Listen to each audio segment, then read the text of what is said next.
দিনের রিমান্ড দেওয়া হয়েছে পলক, শিল্প এবং সৈকতকে, অর্থাৎ সাবেক আইসিসি প্রতিনিধি জুনায়েদ আহমেদ পলককে এই মুহূর্তে আদালতে তোলা হয়েছে। সেখানে 10 দিনের রিমান্ড দিয়েছে এবং তার সঙ্গে থাকা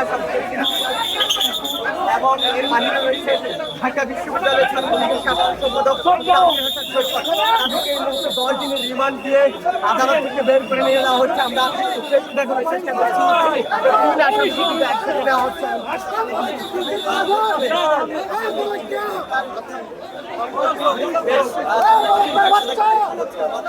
তাদেরকে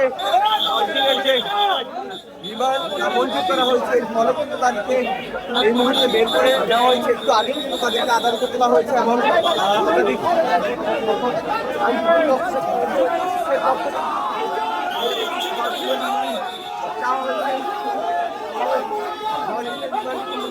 হয়েছে। এবং আজকে আমরা যেটি বলছিলাম যে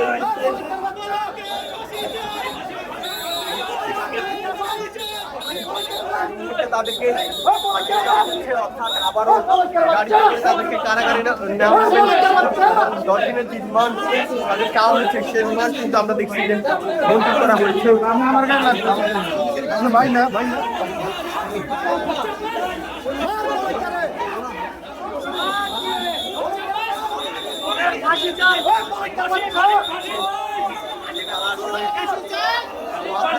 আছে অনেকে।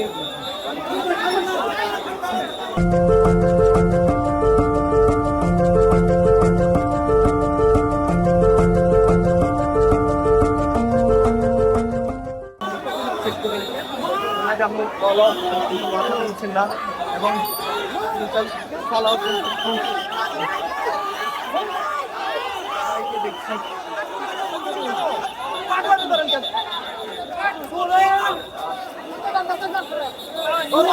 আমরা দেখছি যে সামনে সৈকত এবং চুপুরই জুনায়েদ আহমেদ পলক রয়েছেন। ফাঁসি ফাঁসি ফাঁসি চাই, ফাঁসি ফাঁসি ফাঁসি চাই, পুরো ফাঁসি চাই, ফাঁসি ফাঁসি ফাঁসি চাই, ফাঁসি ফাঁসি ফাঁসি চাই। এক লাগান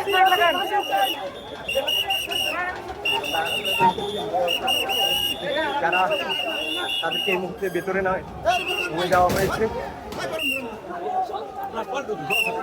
সেটি কিন্তু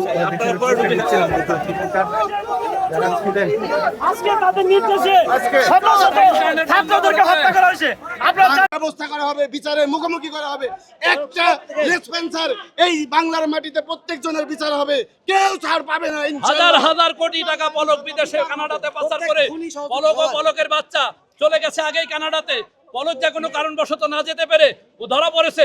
ও 7 দিন ইন্টারনেট সমস্ত কিছু বন্ধ করে দেশের কোটি কোটি হাজার হাজার কোটি টাকা বিদেশি রেমিটেন্সের দেশে আসে নাই। এরা যারা গার্মেন্টস ব্যবসা করে তারা মেল দিতে পারে নাই, টোটাল শিপমেন্ট বন্ধ হয়ে গেছে। ওদের ফাঁসি ছাড়া আমরা আর ঘরে ফিরে যাব না। আমরা আইনজীবী জনতা যারা আছি, ওর ফাঁসি হোক, ওর ফাঁসি হওয়ার পর ওদের রাষ্ট্রদ্রোহিতার মামলায় বিশেষ ট্রাইব্যুনালে ওদের ফাঁসি দেওয়া হোক, এটাই আমাদের চাওয়া। আজকে 10 দিনের রিমান্ড দেওয়া হয়েছে। এই রিমান্ডের মূল উদ্দেশ্য হলো আজকের এই গণহত্যা, দেশের অর্থনীতি ধ্বংসে এবং এই বাংলাদেশে তারা একটা গৃহযুদ্ধের পর্যায়ে নিয়ে গিয়েছিল, এক অস্থিতিশীল পরিস্থিতি করেছিল। তার সুষ্ঠু তদন্তের স্বার্থে যে এর পিছনে কে আছে, প্রত্যক্ষ এবং পরোক্ষভাবে কারা জড়িত, কারা এখানে অর্থ মদত দিয়েছে, কারা নির্দেশ দিয়েছে, কারা সরাসরি হত্যাকাণ্ডে সংযুক্ত হয়েছে, প্রত্যেকের আইডেন্টিটি তুলে ধরার জন্য, তদন্তে বের করার জন্য আজকে 10 দিনের রিমান্ড দেওয়া হয়েছে।